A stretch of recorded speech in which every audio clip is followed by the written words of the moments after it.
প্ৰিয় দৰ্শক, এই ভিডিঅ'ত মই আপোনালোকক জনাবলৈ চেষ্টা কৰিম ৰিজনেল ৰুৰেল বেংকত যদি আপোনালোকে অফিচাৰ চাকৰি লাভ কৰিব বিচাৰিছে বা অন্যান্য নন অফিচাৰ কেডাৰত চাকৰি ল'ব বিচাৰিছে, তেতিয়াহ'লে আপোনালোকে কি কৰিব লাগিব, কেতিয়া চাকৰি ওলায়, কি যোগ্যতা লাগে, চেলেৰি কিমান হয়, পৰীক্ষাত কি আহে, এই সকলোবোৰ কথা আপোনালোকক মই এই ভিডিঅ'টিৰ মাধ্যমেৰে জনাবলৈ চেষ্টা কৰিম। সাধাৰণতে বেংকৰ মেক্সিমাম পৰীক্ষা বা চাকৰিৰ notification institute of banking personal selection চমুকৈ IBPSৰ দ্বাৰা কৰা হয়। IBPS হৈছে আমাৰ ভাৰত চৰকাৰৰ আণ্ডাৰত থকা এটা অট'নমাছ বডি, বিশেষকৈ RBIৰ আণ্ডাৰত থকা এটা অট'নমাছ বডি হয়।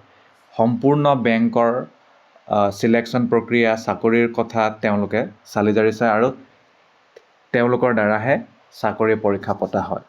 প্ৰত্যেক বছৰে তেওঁলোকে নটিফিকেশ্যন উলিয়ায়। আৰু যদি আপোনালোকে ৰিজনেল ৰুৰেল বেংকত অফিচাৰ চাকৰি লাভ কৰিব বিচাৰিছে বা নন অফিচাৰ কেডাৰ, তেতিয়াহ'লে কি কৰিব লাগিব তাৰ বিষয়ে ক'ম। যদি মই অফিচাৰৰ কথা কওঁ, অফিচাৰ 3 ভাগ আছে: অফিচাৰ গ্ৰেড 1, গ্ৰেড 2 আৰু গ্ৰেড 3। তাৰপিছত কিছুমান আছে যিবোৰ আমাৰ অফিচ এছিষ্টেণ্ট লগত জড়িত। তাৰ কাৰণে কমন ৰিক্ৰুটমেণ্ট এটা পৰীক্ষা হয়, প্ৰত্যেক বছৰে হয়।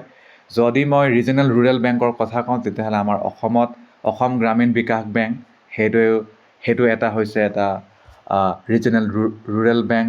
আৰু যদি মই কাৰ্বি আংলঙৰ ফালে যাওঁ, তাত আছে লাংপি দিহিঙীয়া নে তেনেকুৱা কিবা এটা, মই উচ্চাৰণটো চাগে খেলিমেলিও হ'ব পাৰে, মই অলপ পাহৰিছোঁ। গতিকে তেনেকুৱা বহুতো ৰুৰেল বেংক আছে মানে সম্পূৰ্ণ আমাৰ ভাৰতবৰ্ষত। আৰু যদি অসমৰ কথা কওঁ, অসমতো বহুত আছে। গতিকে যদি তেনে স্থানত অফিচাৰ হ'ব বিচাৰিছে, তেতিয়াহ'লে কি কৰিব লাগিব কৈ যাম। আৰু তেওঁলোকৰ অফিচিয়েল ৱেবছাইট যদি ভিজিট কৰে, সকলো তথ্য গম পাই থাকিব। সেয়া হৈছে www.ibps.in। সাধাৰণতে ছেপ্টেম্বৰ অক্টোবৰ মাহতে ওলায় নটিফিকেশ্যন। যোৱা বছৰো তেনেকুৱাই হৈছিল, আপোনালোকে চাই থাকিব পাৰে। জুলাই মাহৰ পৰা চাই থাকিব আৰু পৰীক্ষাটো কেতিয়া ওলাব, কি কথা। যদি মই অফিচাৰ স্কেল 1ৰ কথা কওঁ, তেতিয়াহ'লে অফিচাৰ স্কেল 1ত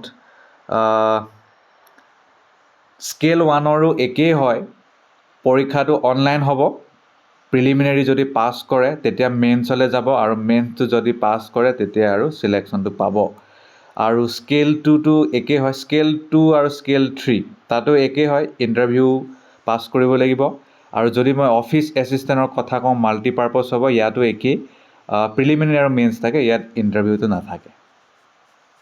অ'কে, এতিয়া যাওঁ আমাৰ মূল কথালৈ। অসমত কি আছে? অসমত আছে আমাৰ আসাম গ্ৰামীণ বিকাশ বেংক। অকল অসম গ্ৰামীণ বিকাশ বেংকৰ কথা ইয়াত কোৱা আছে। হেড অফিচ আছে গুৱাহাটী। অসমীয়া, বেংগালী, বড়ো ভাষাটো পাৰিব লাগে। আৰু তাৰ বাহিৰে ভাৰতবৰ্ষৰ বিভিন্ন ৰাজ্যত বেলেগ বেলেগ তেনেকুৱাকৈ গ্ৰামীণ বেংক আছে। অ'কে, গ্ৰুপ এ চাকৰিৰ কাৰণে যদি মই অফিচাৰ স্কেল 1ৰ কথা কওঁ, এছিষ্টেণ্ট মেনেজাৰ হ'ব, স্কেল 2 মেনেজাৰ হ'ব, আৰু স্কেল 3টো ছিনিয়ৰ মেনেজাৰ হ'ব।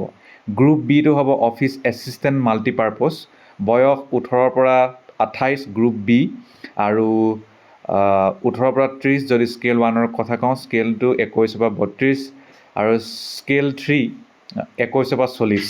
বয়সটো তেনেকুৱাকৈ আপোনালোকে মিলাই ল'লে হ'ল, কিন্তু য'ত যি ৰেহাই পাবলগীয়া আছে সেইটো পাবই। আৰু ৰিলেক্সেশ্যন ৰিজাৰ্ভ কেটেগৰীসকলে পায়, আৰু জানে আপোনালোকে। অ'কে, এতিয়া আহোঁ আমাৰ মূল কথালৈ। অফিচ এছিষ্টেণ্ট মাল্টিপাৰ্পছৰ কাৰণে বেচলাৰ ডিগ্ৰী থাকিলেই হ'ল। যিকোনো ষ্ট্ৰীমত এক্সপিৰিয়েঞ্চ নালাগে একো, খালি কম্পিউটাৰ নলেজ থকাটো আৰু জৰুৰী, আৰু লোকেল ভাষা পাৰিব লাগিব। এইটোতো পাৰিবই অসমৰ। অফিচাৰ স্কেল 1 এছিষ্টেণ্ট মেনেজাৰ কাৰণেও একো নালাগে, মাত্ৰ যিকোনো ডিচিপ্লিনত বেচলাৰ ডিগ্ৰী থাকিলেই হ'ল। আৰু খালি যদি আপোনাৰ agriculture, horticulture, forestry, animal husbandry, veterinary science, agricultural engineer, PC culture, agriculture marketing and corporation, information technology, management, law, economics বা একাউণ্টেঞ্চিত যদি কিবা মেজৰ লোৱা আছিল আপোনাৰ আগত বেচেলৰ ডিগ্ৰী পঢ়োঁতে তেতিয়াহ'লে প্ৰিফাৰেঞ্চ পাব কম্পিউটাৰ নলেজ লাগে আৰু লোকেল ভাষা পাৰিব লাগে অফিচাৰ স্কিলটো জেনেৰেল বেংকিং অফিচাৰ মেনেজাৰৰ কাৰণে গ্ৰেজুৱেশ্যন লাগে মিনিমাম 50% আৰু banking finance marketing agriculture horticulture forestry animal husbandry vet science agriculture engineering pisciculture প্ৰায় ছেমেই আৰু ইকনমিক্স তাৰপিছত মেনেজমেণ্ট ল একাউণ্টেঞ্চিত থাকিলে আৰু আপোনাৰ মেজৰ তেতিয়া আপুনি প্ৰিফাৰেঞ্চ পাব স্পেচিয়েলিষ্ট অফিচাৰ মেনেজাৰ স্কেলটো ইয়াত খালি আপোনাৰ computer science communication electronic information technology 50% থাকিব লাগিব আৰু বেচেলৰ ডিগ্ৰী লাগিব তাৰ বাহিৰে CA ল অফিচাৰ ইত্যাদি আৰু চবৰ কাৰণে এইটো বেলেগ বেলেগ কাৰণ এইটো এটা স্পেচিয়েলাইজ চাকৰি হয় তাৰপিছত আহিল অফিচাৰ স্কেল 3 এইটো ছিনিয়ৰ মেনেজাৰ হয় ইয়াৰ কাৰণে বেচেলৰ ডিগ্ৰী থাকিলেই হ'ল আৰু বেলেগ একো নালাগে আৰু diploma in banking finance marketing agriculture horticulture forestry animal husbandry veterinary science ইত্যাদিত থাকিব লাগে আৰু ইয়াত খালি এক্সপিৰিয়েঞ্চটো থকাটো জৰুৰী হ'ব আৰু ইয়াৰ বাহিৰে মই যদি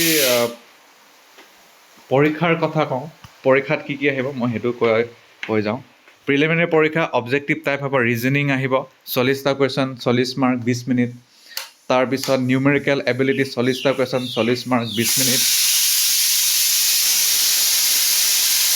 আৰু 80টা কুৱেশ্যন 80 মাৰ্ক 45 মিনিট টোটেল হ'ব আৰু অফিচাৰ স্কেল 1ৰ একেই হ'ব তাৰপিছত মেইনছ পৰীক্ষাত কি আহিব ৰিজনিং 40টা question 50 mark 30 minute computer knowledge 40টা question 20 mark 15 minute general awareness 40টা question 40 mark 15 minute English language 40টা কুৱেশ্যন 40 মাৰ্ক 30 মিনিট হিন্দী 40টা question 40 mark 30 minute numerical ability 40টা কুৱেশ্যন 50 মাৰ্ক 30 মিনিট 200টা কুৱেশ্যন 200 মাৰ্ক 120 মিনিট হ'ব অফিচাৰ স্কেল 1ৰ মেইনছটো প্ৰায় ছেইম হয় খালি কোৱান্টিটিভ এপ্টিটিউড ইয়াত বেলেগকৈ যোগ হৈছে আৰু তাৰপিছত অসমৰ ইংলিছ হিন্দী আৰু অসমীয়া এইটো মিডিয়ামতে আপোনালোকে পৰীক্ষাটো দিব লাগিব সেইটো এটা কথা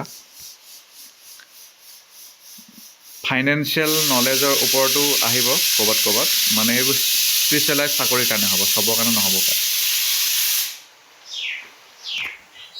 অ'কে তাৰপিছত ইণ্টাৰভিউ হ'ব ইণ্টাৰভিউটো আপোনাৰ সকলো পৰীক্ষাৰ কাৰণে নহয় গ্ৰুপ বি কাৰণে নহয় গ্ৰুপ এ বাবে হ'ব আৰু তাৰপিছত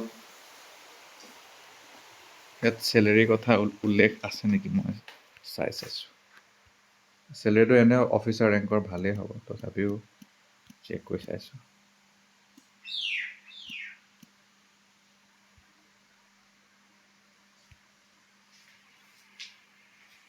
চেলেৰীৰ কথা ইয়াত উল্লেখ নাই আপোনালোকে গুগলত চালে ওলাই যাব চেলেৰী এনেও ভালেই হ'ব তাক লৈ ইমান চিন্তা কৰিব নালাগে 50+ হ'ব আৰু তাৰপিছত বাঢ়ি বাঢ়িটো গৈ থাকিব